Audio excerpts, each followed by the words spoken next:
में जो बेल लगा हुआ है, जो फल लगा हुआ है, उस फल की मुझे महत्वता श्रवण करना। लिंग पुराण कहती है, महाराज जो बच्चा हकलाता हो, अर्थात बोलते बोलते अटक जाता हो या वाणी हकला रही हो, तो शास्त्र कहता है कि बेल का जो फल होता है, उस बेल के फल को धीरे से फोड़कर ऊपर से चक्कू से उसको साफ कर कर अंदर से पूरे उसका जो गुर्दा है बेल के फल का, उसको निकालिए और उस बेल के फल का जो गुर्दा है उसको निकाल कर वो खाली कर लीजिए बेल का। महाराज सोमवार के सोमवार 5 सोमवार उसमें पानी भरकर भगवान शंकर को समर्पित करिए।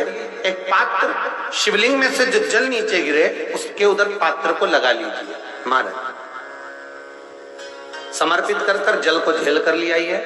जो व्यक्ति वाणी से हकला रहा हो उस व्यक्ति को वो जल भगवान शंकर का जो शिव महापुराण का मूल मंत्र है श्री शिवाय नमस्तुभ्यम, उस मंत्र का जाप कराकर धीरे धीरे बुलवाते हुए उस पानी को पिलाना प्रारंभ कर दीजिए।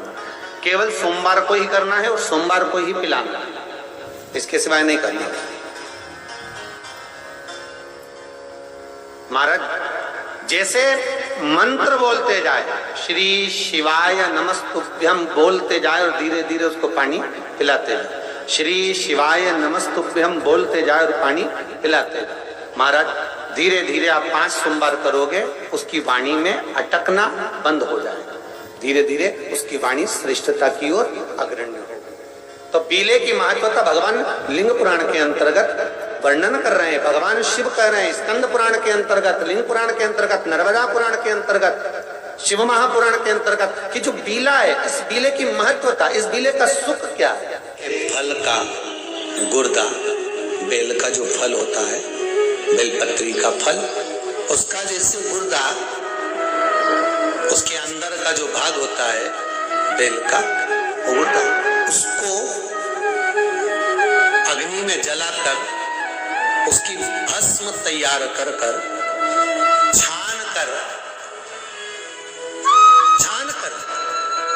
जब आपके यहाँ विद्वान ब्राह्मण शिव जी का अभिषेक कराते हैं, पूजन कराते हैं, तो उसमें लिखते हैं पूजन के साहित्य में बेलपत्री, धतूरा, दुर्वा, ये उसमें नीचे लिखेंगे भस्म। लिखते कि नहीं लिखते? लिखते हैं ना, भस्म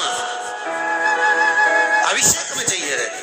तब उस भस्म का थोड़ा सा भी भाग आप अगर शिव को समर्पित कर रहे हो तो ये जान लें कि शंकर मनवांछित फल प्रदान कर रहे हैं, शिव फल प्रदान।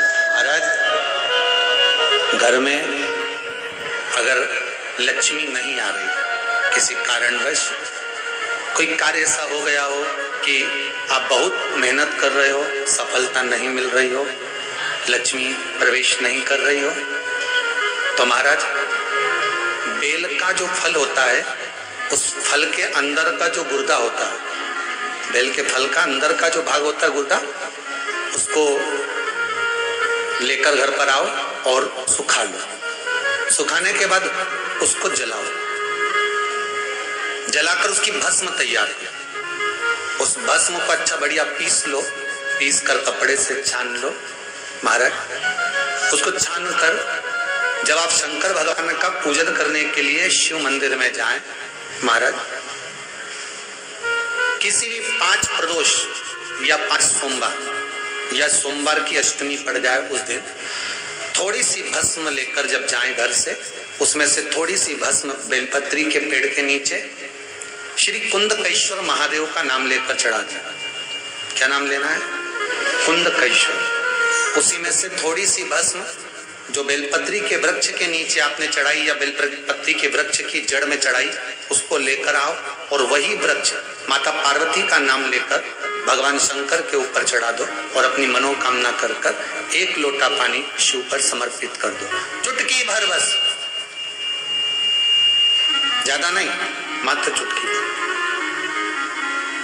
5 प्रदोष भी पूरे नहीं होंगे और बाबा चाहेगा कि आपका जो लक्ष्मी रुकी हुई है या व्यापार नहीं चल रहा या कार्य नहीं हो रहा, तो बाबा उसको 1 प्रदोष 2 प्रदोष करोगे, तीसरे प्रदोष में तो बाबा धक्का लगा ही देगा, कैसे ही लगाए वो अति प्रिय। बेलपत्री किसका प्रतीक है? माता पार्वती। जम्मा जगत जननी जगदम्बा, आप लोगों ने अभी नवरात्रि गए हैं तो नवरात्रि में दर्शन किया होगा। माता का जहां यज्ञ होता है, सप्तसती से यज्ञ हो चाहे मां अम्बे जगदम्बा का जो यज्ञ होता है, उसमें बेले के फल की भी आहुति लगती है।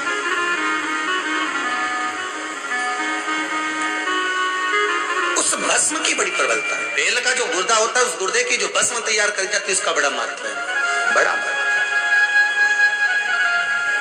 हम तो यहां तक कहेंगे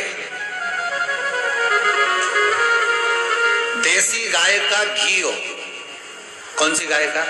देसी हो, जर्सी नहीं, देसी गाय का घी हो। देसी गाय के दूध से जो घृत का निर्माण हो वो घी हो, और बेले का जो फल का गुर्दा जलाओ, उसकी भस्म अगर आपने बेलपत्री के पेड़ के नीचे ही बनाई हो, मान लो अगर कोई बड़ा बेलपत्री का वृक्ष हो, और पहले देख लेना उसके नीचे बनाते समय कहीं मधुमक्खी तो नहीं लग रही, नहीं तो दादा तुम्हारा क्या बस सरे, तुम तो वहां आग लगा दो, मधुमक्खी तुम्हें निपटा दे। बेल के फल का गुर्दा की अगर थोड़ा सा भी सूखा हुआ कहीं बेल का फल का गुर्दा मिल जाए, उसको जलाकर उसकी भस्म तैयार कर, उस भस्म को पीस ले, पीस कर उसको काजल जैसा तैयार करके डब्बी में रख ले। महाराज शिव जी पे चढ़ी हुई भस्म को पहले वो पीस के शंकर जी पे चढ़ाओ, फिर उसको लेकर आकर उसमें गाय का, देसी गाय का उसमें घी मिलाकर काजल जैसा तैयार कर मस्तक पर मात्र या कलेजे पर उसकी एक बिंदी ही रखकर आप अपने कार्य के लिए अगर निकल गए तो ये पक्का है कि वो कार्य होगा ही, सफल होकर ही मानेगा। ज्यादा से ज्यादा 5 दिन उसके पास जाना पड़ेगा, 6 दिन जाना पड़ेगा, पर कार्य सफल होगा ही, उसको करना ही पड़ेगा, क्योंकि वो केवल बेल की कालोच नहीं गई है, वो स्वयं काल का तुम्हारे साथ है, स्वयं पार्वती मां तुम्हारे साथ। भस्म शिव जी को, उस भस्म का प्रयोग बड़ा सुंदर।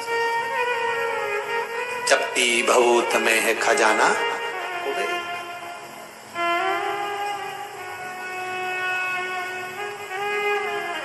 शंकर भगवान का अनुमोदन स्मरण शिव महापुराण की कथा कहती सुख देने वाला।